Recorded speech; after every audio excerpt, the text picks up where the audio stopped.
நடைபெறுகின்ற சட்டமன்ற பொது தேர்தலில் எடப்பாடி சட்டமன்ற தொகுதியில் தலைமை கழகத்தின் சார்பாக என்னை அறிவிக்கப்பட்டிருக்கின்றார்கள். எனக்கு மீண்டும் சட்டமன்ற உறுப்பினராகி உங்களுடைய ஆதரவால் சேவை செய்ய ஒரு வாய்ப்பை தாருங்கள். இந்த பதவி நீங்க கொடுத்த பதவி, இந்த அடையாளம் நீங்க கொடுத்தது. இங்க இருக்கின்ற எடப்பாடி சட்டமன்ற தொகுதியில் இருக்கின்ற எடப்பாடி ஊராட்சி ஒன்றியம், கோலாம்பட்டி பேரூராட்சி, இந்த பகுதியில் இருக்கின்ற மக்கள் வந்திருக்கின்றீங்க. நீங்க வாக்களித்து என்னை வெற்றி பெற செய்து அமைச்சராக்கினீங்க.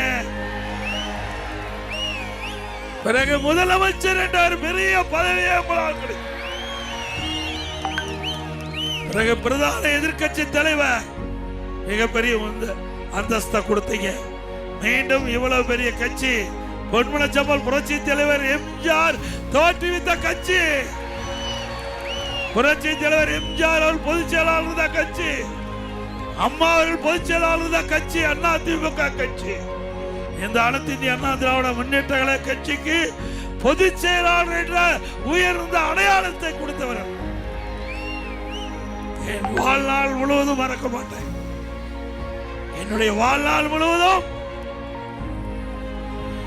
அடுத்த பிறவி ஒன்று இருந்தா உங்க குடும்பத்தில் ஒருவனாக பிறக்க வேண்டும். சாதாரண விவசாய குடும்பத்தில் பிறந்த ஒருவர் இந்த முதலமைச்சராக முடியுமா? ஒரு கட்சிக்கு பொதுச் செயலாளராக முடியுமா? அதை நீங்க தான் தந்திருக்கிறீங்க, நீங்க தான் கொடுத்திருக்கிறீங்க.